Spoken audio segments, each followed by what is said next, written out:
think we're getting organized. Good morning, good morning. Good afternoon. It is, in fact, afternoon. What was I thinking about? That was over here.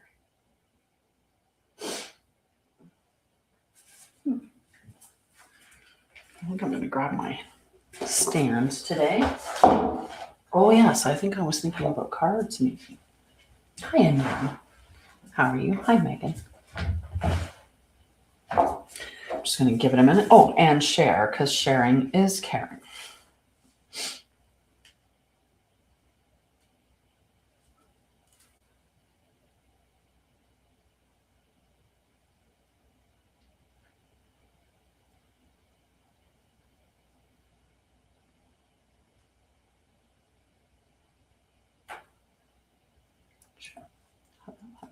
How are you? How's your day going? We're going to talk about something that may, for some people, sound like a big topic, but it's actually something that's quite normal for all of us. And that is Christ consciousness and living the way. So this is just really unwinding. I think many of us can recognize how we're not living how we're meant to live currently, right? I think many of us really do recognize that a lot of the way that society has been constructed pulls us out of our natural alignment, from the calendar to so many other things, right? So what I'm talking about is just the way that we are meant to live, in union with each other and in harmony with all life, all living things, including the planet, the celestial bodies, all the animals, and each other. So today we are just going to be really talking about living in integrity, or that lived integrity that Christ consciousness and living the way is. And this is not a belief system. It's not religion. It's not inspiration. And it's not even spiritual language. What we're talking about is whether what you understand internally is reflected in how you speak, decide, and behave under pressure, right? So are you always who you say you are? Do you show up as you? Do your words match your actions, right? That is a lot of what living the way is all about. It's not about living in a specific format under a religious compass or anything like that. It's just living in unity and in harmony with everything else. And that's how we're meant to. We're meant to live in flow with nature and in cycles with the planets and the times. And, so we wouldn't be celebrating a new year on January 1st. That would not be in a cycle that is aligned with us or nature, right? Nothing else is newness is happening at that time. The only newness that is happening is that mankind has determined that on January 1st, we're going to celebrate a new year. We've talked numerous times about how many people have shared this information, and I see it coming up a lot recently, is about the concept of if we had 13 months, it would be 28 days, and then we would have a day in out of time is what it's called. And that is true. So why are we living in this weird way where, you have to memorize certain tunes or or count in certain ways to go 30 days has in November, April, May, and December, however that one goes. We learn these things so that we can remember which of the months have 30 days, which of the months have 31 days, which month is this year 28, but maybe next year is 29. We have to remember all of these arbitrary things rather than just living in alignment and in flow with natural time and natural cycles. So with living in, that's what we're talking about anyway. We're talking about living in that way of integrity and also living in that way of harmony, in a pattern that is really in alignment with us. And there are many people out there that are talking now about, you know what, I don't care what society's doing, I'm going to abide by a 13-month calendar this year. So if that's something that interests you, I challenge you to do that, and we can work on it together, how this calendar would unfold. And I can share the calendars with you as well. But that's not the focus of today. Today, we're just talking about understanding the Christ consciousness as a way of living in integrity and of living the way, which is living in harmony with all other life and with the cycles of nature. So we just had this really intense cycle of acceleration, because we had eclipses, we had the new year in Chinese astrology, which is the fire horse. And everything that I talk about when I'm talking about astrology or the planets, I'm always talking about true sidereal, which is the living sky. I don't work with anything but what's actually above us, right? I don't think there's any purpose in following mainstream astrology, which is the sky frozen 2,000 years ago. To me, that makes no sense. I want to work with Aries if Aries is there, or I want to work with, the planets in the signs that they're in and nothing else. So when I talk about all of this stuff, I'm going to be talking about things using true sidereal, just to be clear. Okay. So we have went through this intense period with a new moon in Aquarius, with a solar annular eclipse, with the new year of fire horse for Chinese astrology, all of these transitions happening at the same time. So people often, when they go through these seasons or these phases or transits, they often do rituals, or they, they write down goals, they make plans, they do all of these. I'm going to change this. It's kind of like a New Year's, right? On New Year's resolution or something. And even now we're getting at the point where those who do the New Year's resolutions are probably seeing their stuff kind of fade away. They're maybe not in alignment with it anymore. And that's because, like, in the whole time you're like really tightened and you're monitoring yourself and you're trying to perform the steadiness as opposed to allowing it to become stable within your life. Hi, Salasia. I didn't know if you were stuck, if you were staying or popping on through. So I had to wait until I had a pause to say hi. How are you doing? How are the kids? I was thinking of you. I was actually thinking of reaching out to you and seeing how you and the kids were doing. So there you are. You're here. It's been a while.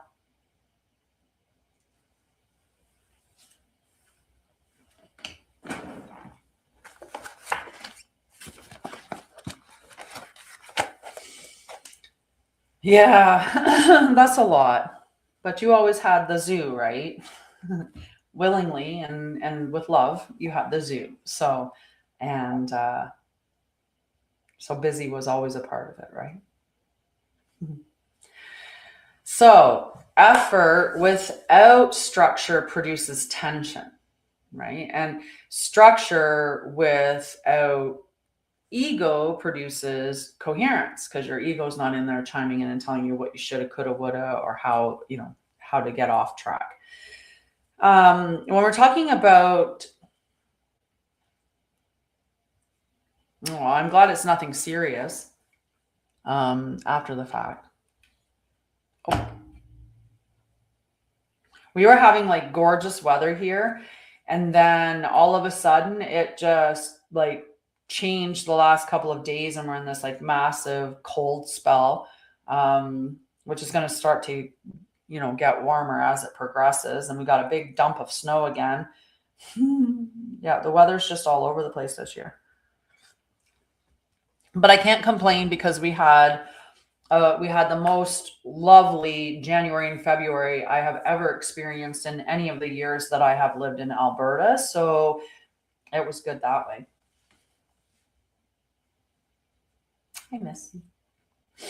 Mm-hmm. Yeah, I think I may need to reflect on the time that I'm doing my lives because, or something. I need to figure something out. I miss you too.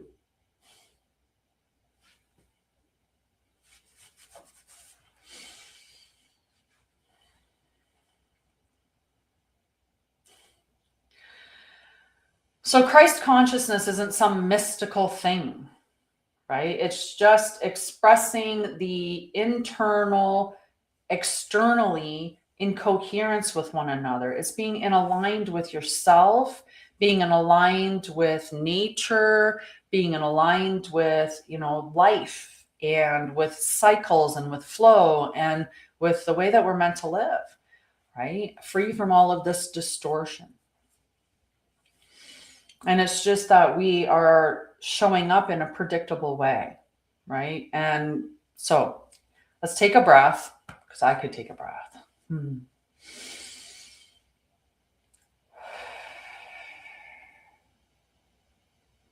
And consider, where in your life are you trying to keep things together through willpower instead of redesigning the structure that supports you? It's a good question.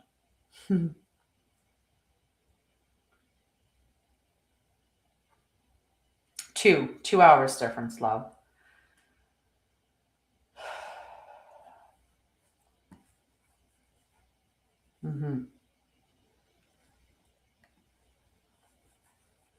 Hello, Lily. Hi, Miss M. How are you? So we're just hanging out. We're chatting about some things. I mean, we could talk about a lot of things, but I'm trying to.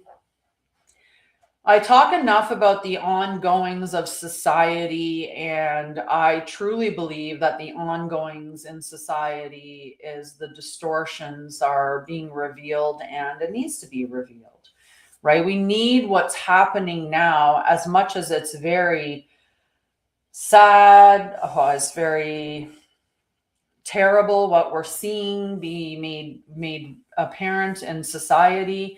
And we're also still watching people who are going on as if nothing, and because they're not seeing them, right? So it's important for us to, realize that this is happening and it needs to happen, because the current society that we live in is not the way that we're meant to live. This is not healthy for us. It's not healthy for the world. And I mean, the whole entire earth, right? It's not healthy for her beings, right? It's not healthy for the animals or the plants or any of it. So this stuff has to come out so that we can change and we can live in integrity with everything and everybody the way that we're meant to. But we can't change it if we don't see it. And I think that's one of the hardest parts, is that there are so many still who do not see it at all. And so anyway, I've been doing a lot of work on soothing and on returning to center, which is really just returning to yourself, because we are so overwhelmed and overstimulated and inundated with all of this information that we're not meant to see, not meant to hear, not meant to know. It's bad enough how many of us experienced it firsthand.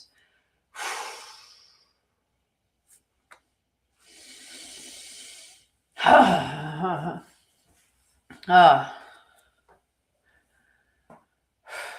have to do a boundary exercise, okay?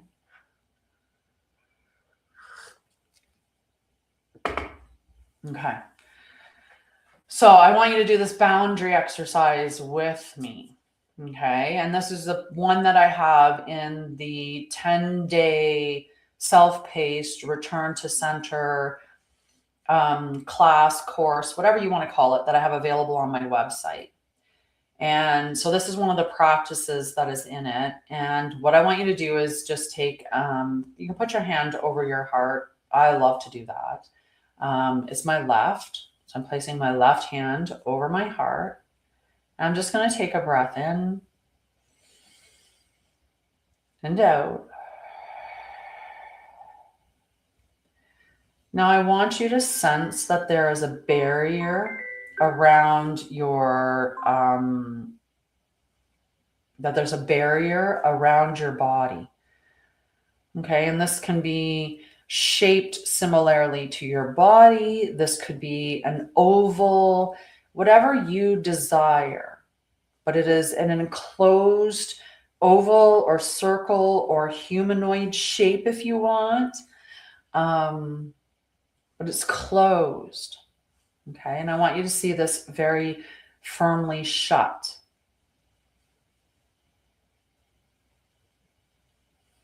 And now I want you to just open it for a moment. Allowing yourself to feel the energy that is around and outside of you.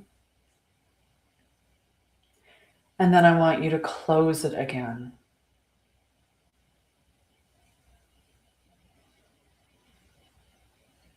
Now you can choose where you feel that your nervous system is safe being right now. Maybe you feel okay having that barrier around you open. Maybe you don't. Maybe you're in more of a public space, or maybe you're around other energies that aren't being or aren't in alignment with how you want to feel. And or maybe you're picking up energies because you're very empathic and you're picking up a lot of energies from around the world, from the stuff that's been coming out on the internet, from all the, I think someone was calling them Epsom files and nail file, Epsom salts and nail files, I think is the new code language for it. But nonetheless, if you're having issues with your nervous system right now, or you're feeling like you're picking up energy from other people, that's a really good tool to have in your toolkit and to practice using it. So you're only opening up yourself to the energies that you want to be feeling around you. We say you're with your family, you're with close friends, you're in a healthy environment. So you're allowing that energy to flow between you. But when you're in an environment where you're being inundated with a lot of energy from other people, or negative energy, or like I said, being very empathic and picking up energies from society, then you may want to close that barrier around you. So it's just a matter of just creating that barrier around yourself, just sensing that there is this barrier, this edge to your field that has a barrier, and you're just going to close it.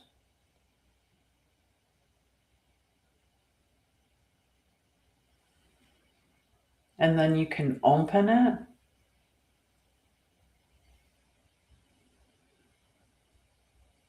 And maybe you open it, you see it opening like it's got little bevels on it that open up, kind of like airflow. Maybe you see it just becoming more translucent, more thin. It's the visualization is whatever works for you.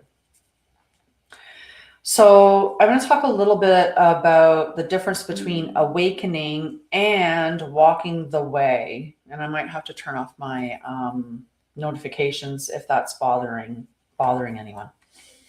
Okay, so awakening is a moment of clarity. What I've been trying to explain to everybody is what awakening is receiving knowledge that opens your awareness. So if you are in the pursuit of information and truth, then you are someone who is actively seeking awakening, right? You're pursuing that because as we learn the truth about ourselves, our species, our history, our actual truth, as we learn that, that's how we become more awake. And so you can wake in a single moment to truth. Someone can say it specifically in the perfect way. They use the perfect words to just open that up, and you're like, oh my God, aha. For some, it may be you've heard it, you've heard it, you've heard it, and then somebody says it again, and it's just that repetition that finally sinks in, and you're like, oh my God, it is actually true. They were all telling me the truth. It is actually true. And, I've had a couple of interesting conversations lately talking about discernment and what is discernment. And the way that I like to explain discernment is known and felt truth. And by felt, I mean that you know it in your body. You don't just know it in your mind. It's not an aha moment. It's a, oh, it's the aha with the right into the body. So and I explained it in this sense too. And this is a really, really good example of how to discern something, right? Discerning the truth is also looking at the information and saying, who benefits from this, right? Who benefits from this being a lie, or who benefits from this being a truth? So the example I gave my friend was chemtrails, right? So there are many of us that believe that they are there, and there are a lot that believe that there's not. And there's, all the stuff in mainstream that says that's not true. But then there's also, specific states that are banning said practices, which would make you think, well, if they're banning it, then it has to be true. Why would you ban something that's a lie? But what I explained to him was, if I'm somebody who is saying that this is what they are, I said, and I have nothing to gain from it. What I would gain instead is pretty much negative stuff. People would laugh at me, or they would think I was stupid. Like, there would be a lot of judgments that would come somebody's way when they're declaring that, especially early on, and when it was first coming out with conspiracy theory. So the other side, though, however, what do they have to gain? Well, they can continue doing it if it's a bad practice and it's actually poisoning, or it's actually like harming the environment or whatever. They're getting away with continuing to do that. So it makes sense that they would want to not be honest about it, right? Right? Wouldn't the whole public stand up and go, stop it, if they knew it was true? So they would benefit from keeping the lie going. And I said, but your body knows. I said, when you sit with your body, and that's part of the problem, is that, the distortion that we're living in is a distortion that says, trust this, trust your brain, trust what your brain's telling you, trust what you read, trust what the news tells you. Like, it's telling you to think, and believe that. Well, most times your thoughts are pushed through your ego. Sometimes they're not even yours, right? They're supplanted. So your thoughts aren't necessarily accurate. And we've been told not to listen to our body. We've been told that, feelings are fake. Feelings are false. Feelings, they're like, it's fact over feeling, right? But it shouldn't be fact over feeling. It should be the both of them combined. Yes, you need the information. Yes, you need the knowledge. Yes, the dots need to connect. But there is also the lived experience of knowing in the body, because we just do. When we feel and connect to our bodies, we know the truth. We feel it because it's resonating through the field, and we are a part of that, and we're all connected. So it's very powerful. It's very powerful to connect to your body. So awakening, again, is that moment of clarity, whereas when you're walking the way, you are in repetition with aligned behavior. You may awaken to that single truth in an instant, but when you're walking the way, it asks, can you live that truth when you are tired? Can you live it when someone disagrees with you? Can you live it when it costs you comfort? And this is the stage that we're at now, where the whole of everything that's being revealed to us is going to ask us, are you going to look at that truth and do something about it? Because it's going to cost you comfort. It's going to cost you agreements, because people are going to disagree with you because there's so many that aren't seeing it yet. right? And when you're beaten down, or and there's so many other ways. Are you going to stand in that integrity? Are you going to live in that truth? Are you going to, it's like, here's a great little example.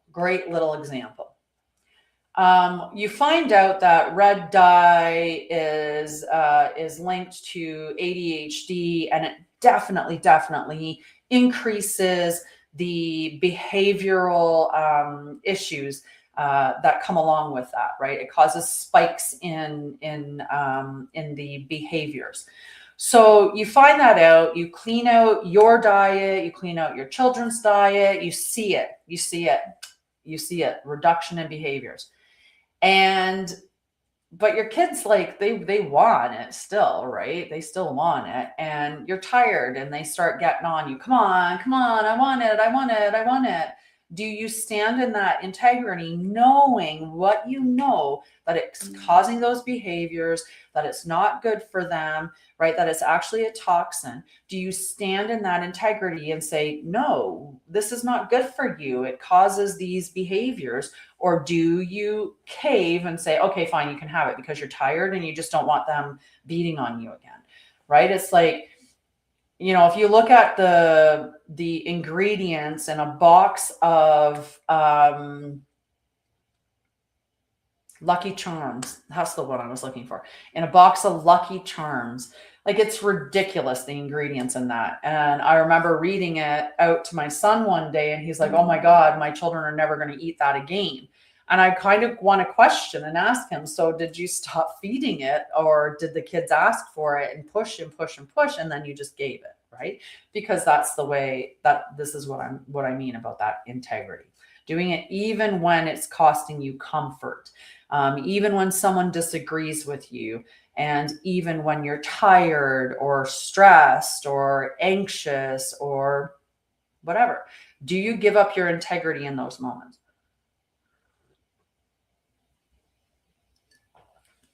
So examples of this could be, patience. We all know to be patient. We all know to give people time to speak.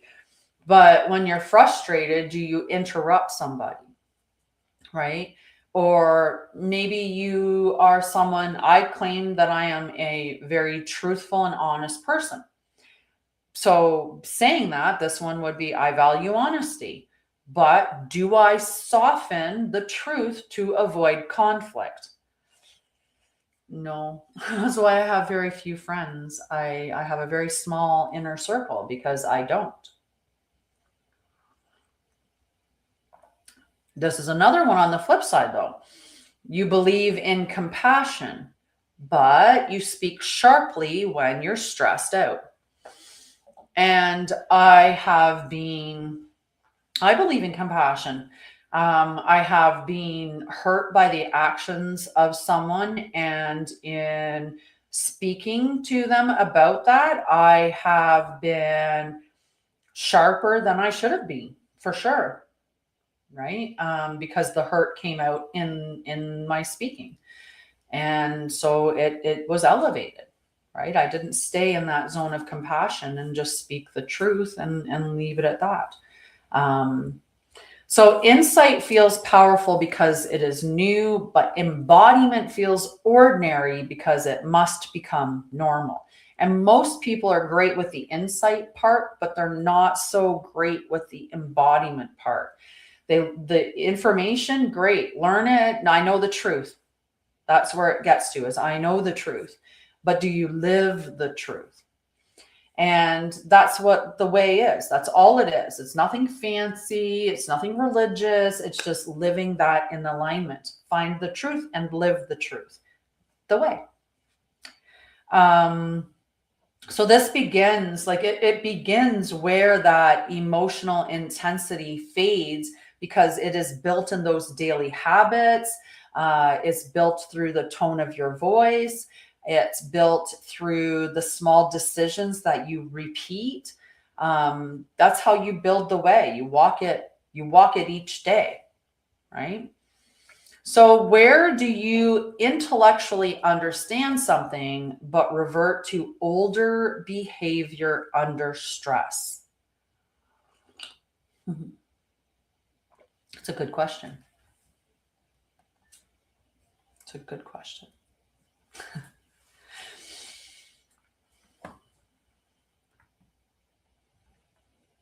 So this is a good saying.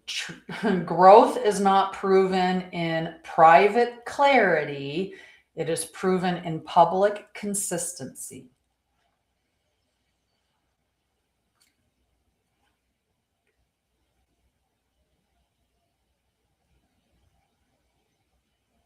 Hello, Malika. How are you?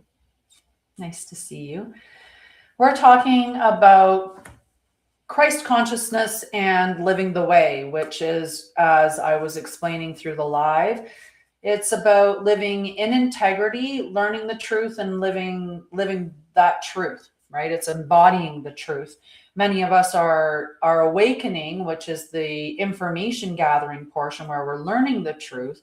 But in order to sustain that, we have to embody it. And in order to create the new earth that we came here to create, we need to do that by embodying the truth, living it. So if we go to space of power without that internal order, it destabilizes the person expressing it. So we're seeing that a lot. A lot of the upper structures are collapsing, right? It's order that makes power sustainable. And that's not just when we're looking on that global scale of power, but when we're looking on our own self, on our power being just maintaining stable energy, to make that sustainable, so that what you're doing each day is a sustainable. We need to have that order and structure exist there. Without that order, our power turns into an intensity that damages relationships, or an influence that collapses under pressure. We could look at a lot of the influencers that are collapsing, or the leadership that becomes control. We're seeing that as well. And we're seeing spiritual language that has outrun actual behavior. We've seen some serious things come up recently. And that's that Capricorn and Pluto energy that we've been working with, because we're not in Aquarius season. We get these energies from other ways. They just distorted it and twisted it. And so mainstream astrology is saying that this is what's going on right now. But remember, if enough people believe that that's what the truth is, then we create that energy, or we create that reality. So we have to be careful what we're agreeing to. And that's why I just look at the living sky. I want to work with what is true in the sky. That's it. So when we're looking at living from a space of Christ consciousness, right, which is that unity consciousness, I'll give you a quick, give me a second. I'll grab a note here. This one's the perfect one to put it in. I'm just going to search because it's quicker. Besides the fact that my keyboard is sideways. I don't know where the letters are as well this way. But we're doing it, guys. We're doing it. Did we get it?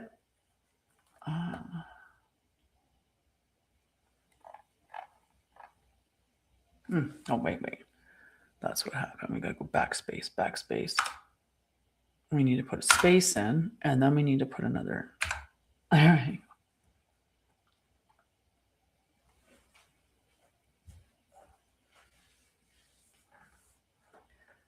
Okay.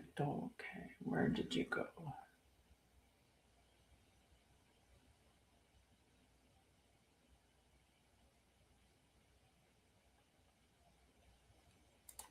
There. Found it. Found it. Now I got to get my comments back up, or else. Here. I will lose them. There we go. Okay, let me open up.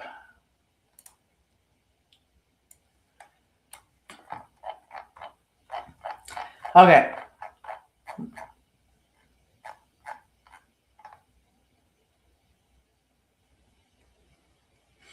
So if you've never talked about Christ consciousness before, then you might not even understand what that means. And maybe I jumped completely over that.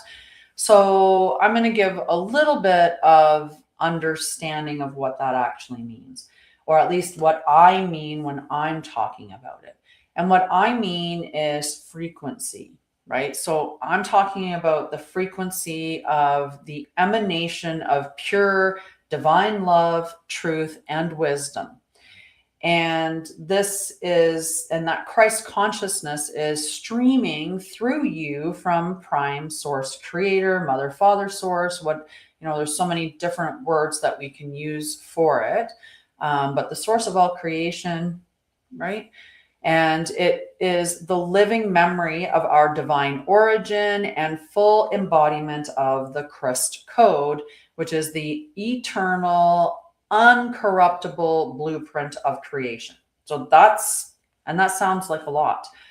So but the true name is Christ with a K, and Christ is how you would pronounce it with a soft I, like Christmas or Christopher.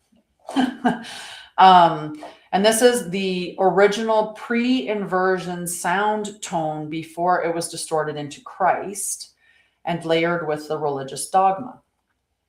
The Christ is the eternal template held within every soul, encoded within the divine DNA strands that's waiting activation. The key pillars of Christ consciousness, and I say it for public, but it is Christ consciously, is divine union. So living in full alignment with both the masculine and feminine within you. You're a tri-flame.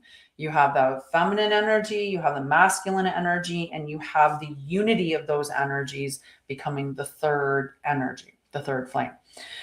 Another pillar is sovereignty, walking as an autonomous being in alignment with divine will, free from control or distortion. It's compassion action, which means that you're responding from love, not fear, and that you are radiating divine presence even in the face of diversity.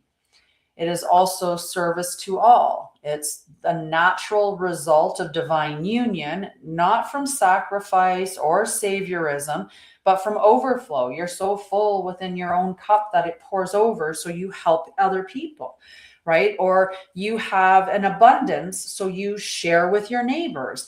That's how we're meant to be. It's not meant to be hoarding stuff so that you just have stuff. Like, it's so backwards how we're living right now, right? It's just, we're not meant to have to pay to live. We're meant to live and to create and to exist in harmony with everything. And if we do have an overwhelm, we share that. We don't keep for ourselves, but there's so much distortions. The other part of it, or the other pillar, is truth embodiment, which means it's not simply speaking the truth, it's living the truth. You have to embody it, as I said before. And I love using the example of, if you have a self-help book on your shelf, it is a shelf-help book. It's only helping the shelf. It makes the shelf look smart. It makes your collection look good, whatever. It's a shelf-help book. You have to take it off and pick it up and read it. But when you're reading it, it's just information at that point. So you're just awakening yourself to that new level of knowledge. It doesn't become lived until you actually embody the practical parts, which is why every time I do something with you, I give you practical parts to do. I give you the part that you have to use to integrate it into your daily life. That's what we're meant to have. So the Christos is actually the solar logos, the living light that streams through every sun, every star, and central core of creation. The Christed sun is a divine intermediary between source and creation. So this is what I talk about. I talk about living in integrity and embodying the truth and living how we're meant to live in harmony with all life, including Mother Earth, the celestial bodies, and all other life, the little guys, the birdies, all of them. All right. So the 12 Christic teachings of the way. Number 1 is remembrance. Number 2, reclamation. Number 3, purification. Number 4, devotion. Number 5, compassion. Number 6, wisdom. Number 7, silence. Number 8, creation. Number 9, integrity. Number 10, surrender. 11, sovereignty. And 12, union. So, and it's not religious, okay, just non-religious. All right, we're going to go back and talk a little bit more about this instead. Okay, so when you're in order, right, you have structure, your emotions do not control your speech, right? And I talked about how I allowed that to happen for myself recently. I was not in order. I was not living I was not living the way, for sure. If your voice sharpens when challenged, power is ahead of regulation, okay? So if you feel like you're coming from that reactionary spot, that's an opportunity for you to breathe, to regulate your nervous system, to understand why is it that this is coming up? What is it that's making you want to say be right? Right? If that happens to be the case of why you're wanting to assert yourself or be aggressive, maybe. If you make commitments and break them when you're overwhelmed, desire is ahead of structure, right?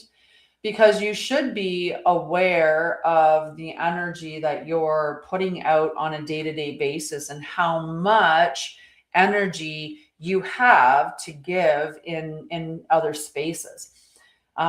If you require agreement to feel stable, then influence is ahead of maturity. And that's a good one. So sometimes that's why we fight to be right, because we need to be agreed with, so then we can feel stable. So the practical markers of order is that you finish what you started, you close conversations cleanly, you have calm responses in disagreements, there's predictable reliability and timing, and there are fewer emotional spikes and faster recoveries. So it's not about being perfect. It's just about consistency. So where do you want greater influence, but your daily structure can't yet sustain it?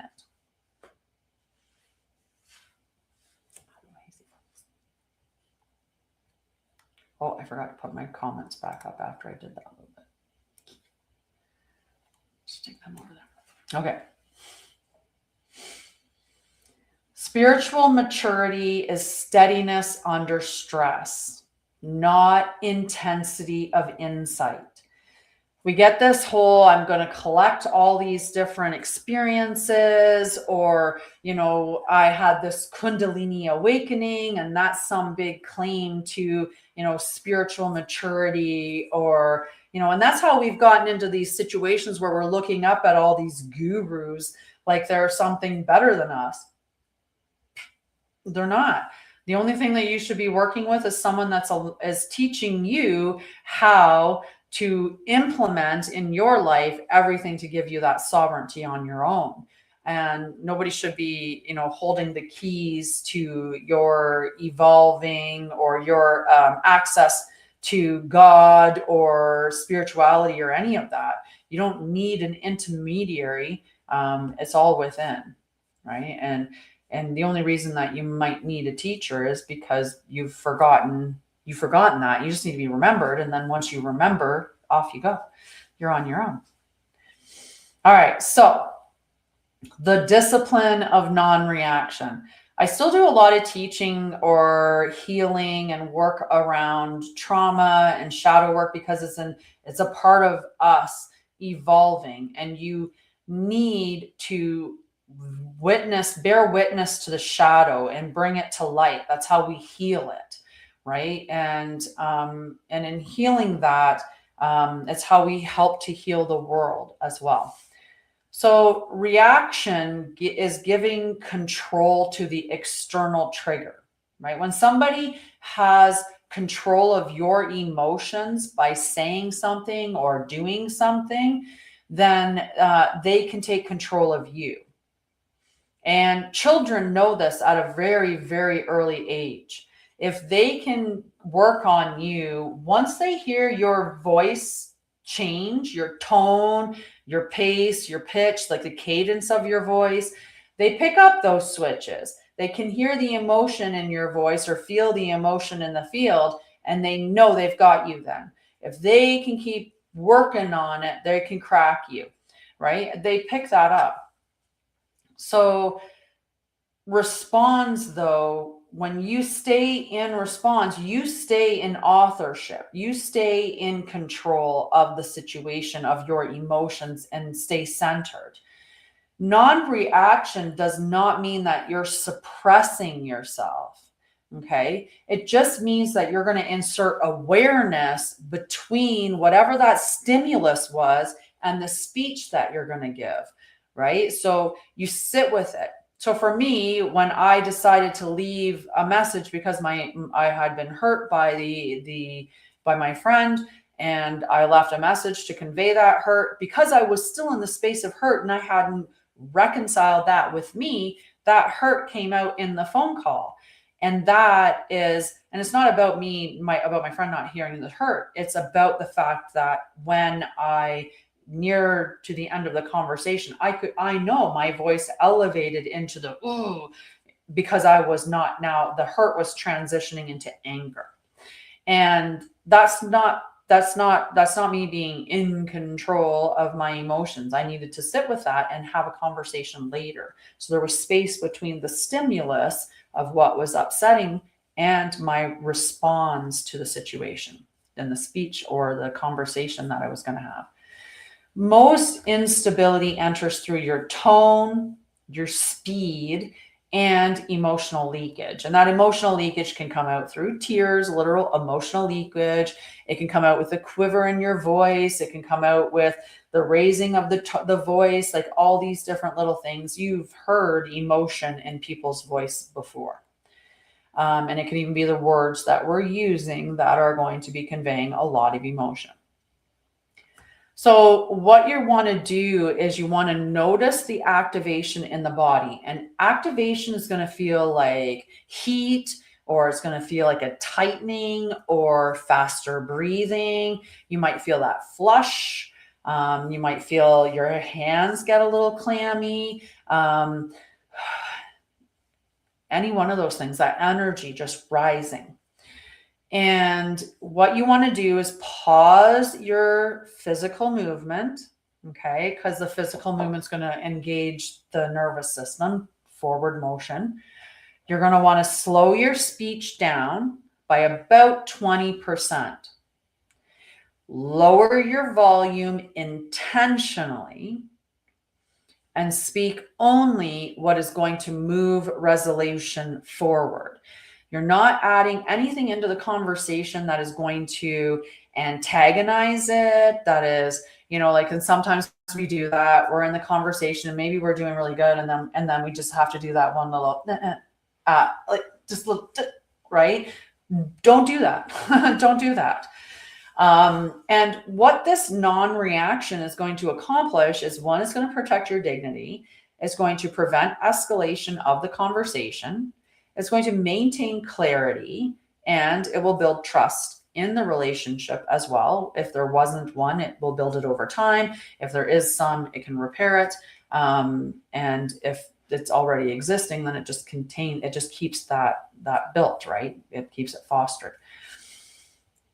It's not about not saying or speaking your truth. It's about delivering it in a way that is loving to yourself and who you are, right? I've been there before. Like, I go back 20 years, man, and I probably had some pretty fired up conversations with people out of my reactionary zone where I said things and then afterwards I felt awful about what I said because I was reactionary and I was hurting them because I was hurt and I didn't know, how to do it any differently.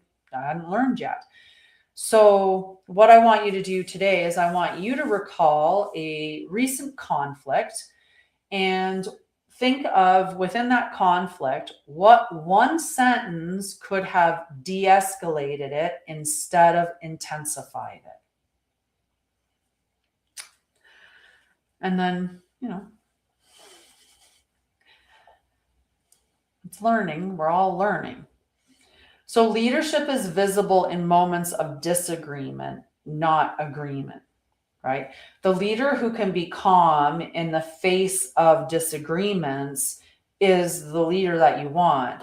It's not the leader that's doing great when everything's great, right?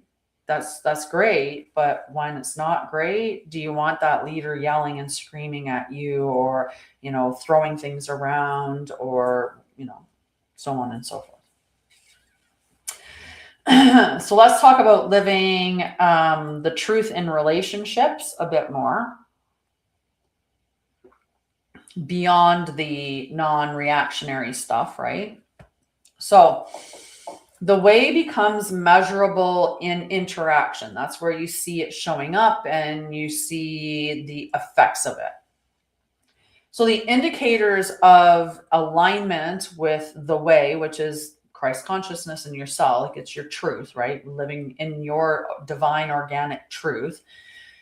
This alignment would show up with that you're honest without aggression, right? And that's important, because I know a lot of people, they need to have, like, I've been there before in relationship where the relationship's been really, really bad, and you're waiting for for someone to do something, or even trying to get them to do something so that they pull the plug, right?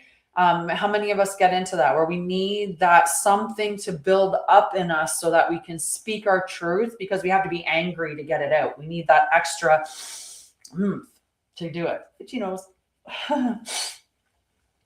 But so honesty without aggression is a powerful sign that you are in alignment with your truth and with living in the Christic way. Boundaries without withdrawal, right? Sometimes we think of applying boundaries and it really is more of an isolation thing, where we completely, it's either you're in or you're out, or it's, the person's all there or not there at all. And boundaries don't have to be that way. We did today in that little exercise where if you close your eyes and you feel around yourself this beautiful shield, this barrier, and this barrier, you can close it or open it. Maybe you see it opening as little windows this way, like little air valves. Maybe you see it loosening and thinning, becoming more transparent, and then firming up. However you visualize it's right for you. But this field that's around you, you can close it and you can open it. You can close it and open it. So you can practice that of having that boundary, so you can close your field so you're not bringing in or receiving all of the energies that are around you, and that will allow you to interact with someone without having those having that affect you, or saying, I'm going to just get rid of this person completely from, and have no contact with them. You can do care for yourself without self-abandonment. And many of us are really, really, really great at taking care of other people, and especially looking at moms. At moms, we tend to prioritize our children and partners if we have them before prioritizing ourselves. And you're really meant to fill your cup first and then fill up everybody else's cup, and you lead by example. So if you're leading in filling up your cup, you're demonstrating to the others around you to fill up their cup first. So then they will go and do that as well. And then everybody's filling up their own cups before pouring into everybody else. And then you're never going to burn yourself out. You can also know that you're in alignment because you are able to have disagreements without doing a character attack on somebody. But a lot of times we'll see like some distortions, and that could be silence to avoid discomfort. So you're not speaking your truth, you're not having the conversation, right? You could have intensity to force understanding, where you just keep coming at them, or more information, or just your energy is very intense to get them to they need to understand what where you're coming from. Sometimes we get that sarcasm disguised as intelligence.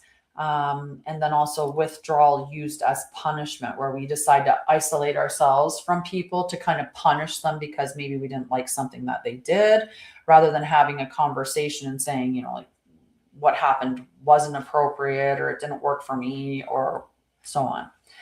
So truth needs to be stable even when the other person is unstable. And this is not, we do not tolerate harm, right? We are refusing to mirror their chaos back at them.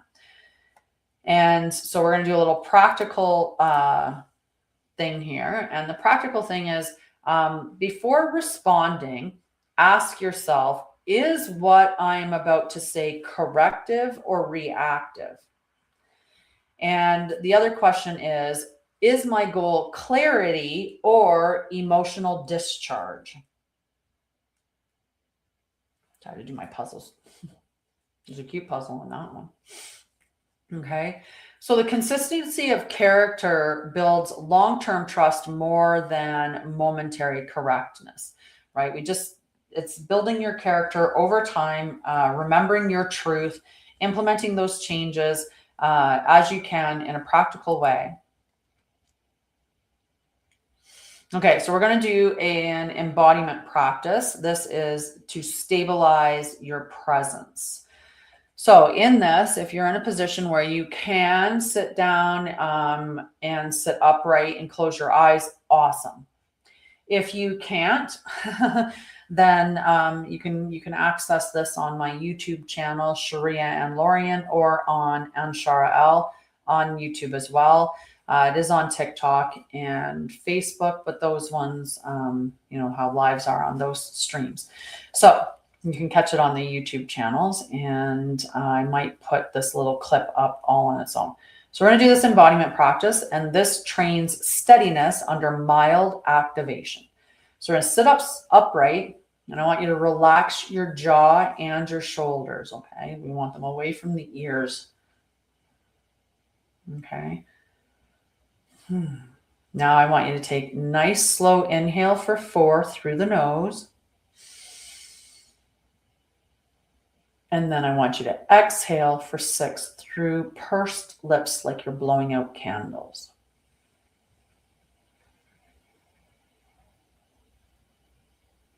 Inhale for 4. Exhale for 6.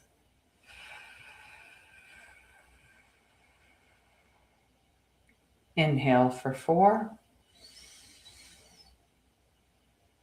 Exhale for 6.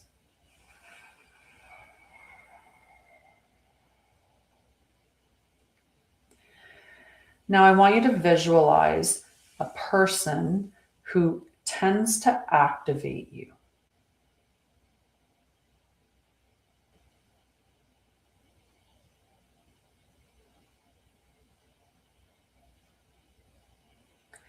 And I just want you to feel your body respond. It's not about correcting it. Maybe feel a little tension somewhere, or a little activation. A little fast energy. It's okay.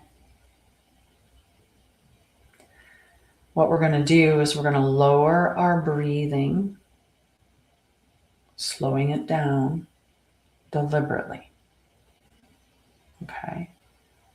So let's inhale for 6.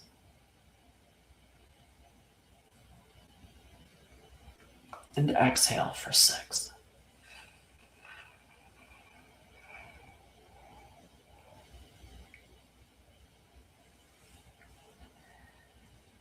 Continue to just slow and deepen your breath.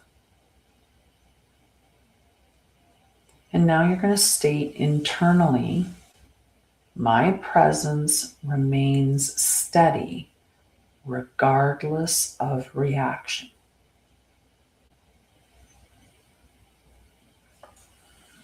My presence remains steady regardless of reaction.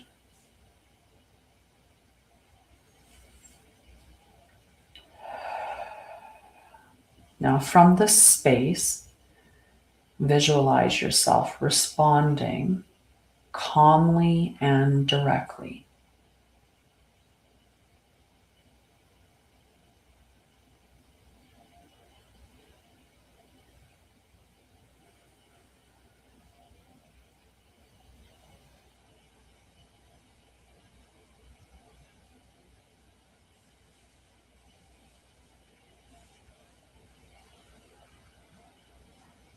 And finally, I want you to release the need to be understood.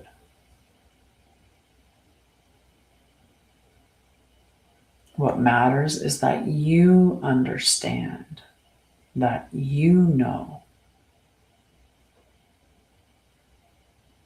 And it's okay if they don't. You can let it go.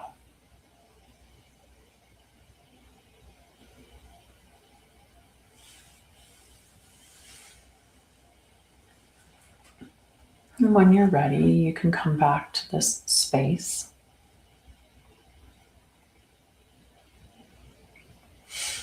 The purpose of that practice is to train the nervous system to pair clarity with calm. Because steadiness is not emotional numbness. It is regulated expression. We're not meant to shut off our emotions, nor are we meant to kill our ego, right? We are meant to live in harmony, and we're meant to have our higher self be the driver of the bus. And we're meant to take that time to regulate before responding, but we're not meant to just suppress our emotions or silence ourselves. We are meant to express these emotions in a healthy way. It's just unfortunately many of us have not learned healthy ways of expression, and we're triggered and our nervous systems are dysregulated. So what we do is we react instead of respond. And we just need to learn. That's all. It's just remembering. So the way is not a dramatic thing. It is reliable. It is shown in how you speak when you're frustrated, how you follow through when you're tired, how you repair when you're wrong, and how you remain measured when you're challenged. Intensity impresses people briefly, right? So someone like Deepak, he may have impressed people for quite some time, but the truth came out, right? There's no way that he could have maintained that consistency of that charade. At some point, the mask has to fall away. The intensity of saying, oh, I had this Kundalini right, it's not going to impress people if they're not seeing you live in integrity every day. Consistency is what earns trust over time when people show up again and again and speak the same, stand in their truth, show up consistently. So let your speech be deliberate, let your commitments be realistic, let your reactions slow down before they become words. The way is walked in ordinary moments, and those moments determine everything. Everything. It's the ordinary day-to-day moments. It's not the big experiences. It's every day. Hello, how are you? Right? Mm-hmm. So I'm on to writing getting my next book prepared for publishing. The next book is Parisa. Yeah, you got to show up. Thank you, Chuck. How are you? It's been a little while. The next book in the Unlikely Heroine Chronicles is getting ready to be published on March 20th. And that book is Parisa and the Mermaid Who is Afraid of Water, which I can't wait for that to be out as well. So that'll be book 6 in the Unlikely Heroine Chronicles. And I'm determining whether or not I'm going to publish my 7th. I'm going to publish my 7th. They're all this was this little series that I dreamt up about these, instead of, men or boys or like the hero being masculine, it would be girls. And I did it for my nieces and my granddaughter. And so it follows 4 heroines, Tiana, which is secretly me, Tanya, but spelled, and then my nieces are Parisa and Soraya, and my granddaughter's Mariah. So they're the 3 other girls that are in the series. And the stories have been Tiana, the Goblin Slayer, sort of. No goblins were hurt in the making of that story.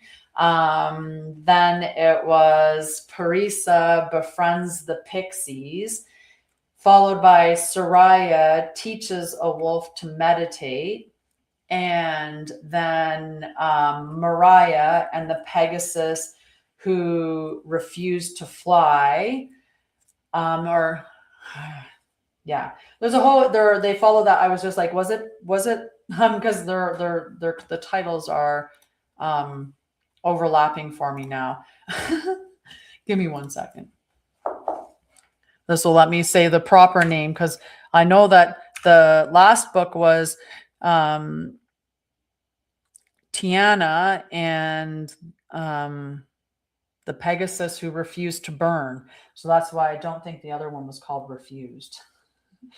Yeah, I did the same with my grandsons too. I created stories for them, but I've only written 1 in their series yet. And so the Adventures of Jack and Nanny B Monsters edition is for my oldest grandson. And then Choo Choo Charlie and his adventures with Nanny B is for my younger grandson. And his book was No Spitting, No Biting, No Hitting, and No Kicking. Because he was learning those manners at that age. And this one's about little girls and boys that turn into monsters because people bully them and make fun of them and they feel like they are unloved. And so Jack and Nanny B go hunting the monsters with love and light, and they remind them that they are loved and that they are seen, and they turn them back into little girls and boys. And so that was the last story, was the Tiana and the Phoenix who refused to burn. It's such a cute little series. Of course, I'm not hitting one of the pictures on it, just cute little series. So and this is my first children's book that I wrote, and it's Jessie Learns to Create Calm Spaces, and it teaches a calm space technique, or the calm space technique, which is a combination of color theory. So you color encode an emotion. So if my color for joy was green, let's say, then I would implant that, like signify that color joy is green, it's green. And I would think of all these images in the color of green, and that would make me feel joyful. But then you do it with the 4-element mindfulness technique, which is first grounding, then breath work, wetting your palate, which is either taking a drink of water or doing this neat little trick that's in the book. And then you fire up your imagination in the color of the emotion that you want to bring into your body. So this was the first kids book that I wrote. I have 19 books published now, I think, in total, between children's and adults, journals and planners and stuff like that. So very, very exciting. So there's 6 books now. Those books are all in a cutesy little way, or at least I should say the 6th book is coming out in March on the 20th. The other thing that I'm doing in March is on the 20th, I am teaching my Christic astrology course. So this is a course on true sidereal. There's always time, Chappy. So the Christic astrology, which is true sidereal, free from distortion astrology, and it will teach you how to read your own chart and even read other people's charts. So they'd be able to give you their birth information, and using, a true sidereal generator like Mastering the Zodiac, you can get all of their placements, and then you would be able to do a reading based on the placements in their chart. You'd be able to give them insight into how that shows up. I do all of those readings on my website now. So if you're looking to get some insight into your true sidereal alignment. Is that in true sidereal, or is that in mainstream astrology, like regular astrology?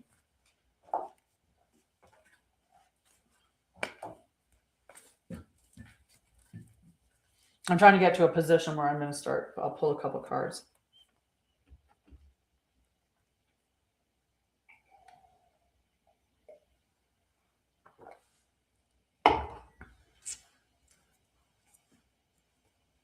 Yeah.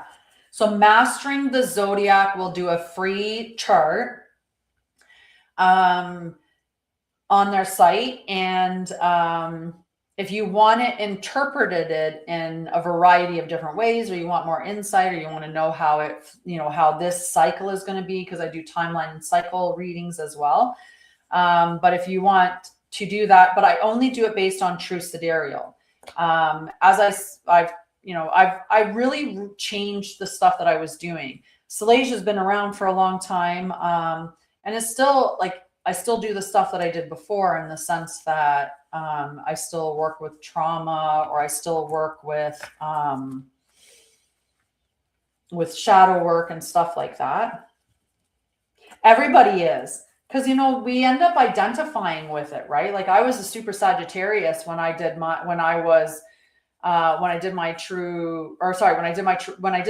regular astrology. I was a super Sagittarius. So I was like, oh my gosh, like I identified as that. Right. And then once I went through and I've seen it, and then had it, like I've interpreted it through without the distortions. And I always talk about, like, what are the distortions in mainstream astrology? Well, they like to seed negativity into the signs and trait that as a behavior or a personality trait. So someone who is Virgo, for instance, is someone who is likely to be classified as a perfectionist, highly critical, and so on and so forth. And if we identify as that label, we pick up those particular energies or those particular characteristics, and we think that that's how we're supposed to be. So you see a lot of people, like I'm an Aries, so I'm angry all the time. And it's like, you're just justifying the reason, you're just justifying being angry all the time. Aries isn't something that's meant to be angry all the time, right? Or Sagittarius is so freedom loving. It's hard to tie a Sagittarius down. And it's like, so then Sagittarius would think that they're just meant to be, they're not meant to be monogamous. And that's not true. That's not true at all. So that's what I mean by taking the distortions out. I read the planets, I've researched, I've, done a lot of education in different areas, and I've taken those distortions out, so we see them how they're truly meant to be, and we're working with the sky the way that we're meant to work with the sky.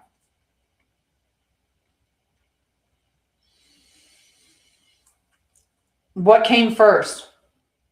But I'd love to give you a different look at it. I would love for you to do the true sidereal, and to give me the chart, and for me to show you how the energy really shows up for you and why you are the way that you are. And this isn't personality based anyway. This is about your frequency, your energy, and how you're meant to flow through this incarnation. I love you, sweetheart.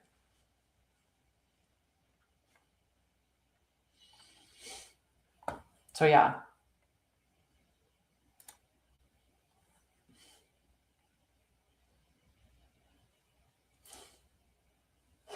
Yeah, it'd be interesting. But I do prepare those types of readings, all available at my website. If you're somebody that's dealing with a lot of overwhelm right now, or you're feeling a bit fragmented or scattered, or overstimulated and things like that, I did create a course called Return to Center. It's 10 days. Each day is less than 30 minutes that you're going to be doing, either watching and doing a practical exercise. They're very small little exercises that you get to do, because like most overwhelm because isn't caused because life is impossible. It's caused because we don't have enough time to just settle before each moment. Like we don't take any time to just sit and be with ourselves, to rest, right? Many of us never really shut off. It's just an ever-ending cycle from one to the next, to the next, to the next. Your body is constantly alert, never being allowed to completely rest. Your mind is constantly going, organizing, or thinking, or future casting, or past reliving. And rest never is really a reset, because you're not necessarily resting the way that you're supposed to rest. So this is a guided stabilization process. There are short daily sessions. There's no deep processing. There's no belief framework. It's just a repeatable way to come back to neutral, just coming back to yourself. And you get all 10 sessions right away, plus a PDF with extra grounding sessions, or extra practical sessions, extra tools within it, and some journaling prompts and things as well. And you get all of that. You can move at your own pace, and it's on sale until February 28th for $55. So if you're interested in that, just send me a message, or go check out Anshara'El.com/shop. Well, it's starting to get hot in here. The sun's moving into my room, and I either have to close my curtains or shut it down. And I'm going to turn it off, because I think we've done quite a bit for today. I love you guys. Have a beautiful day. I'll turn this one off. And we'll turn this one off. Bye, guys.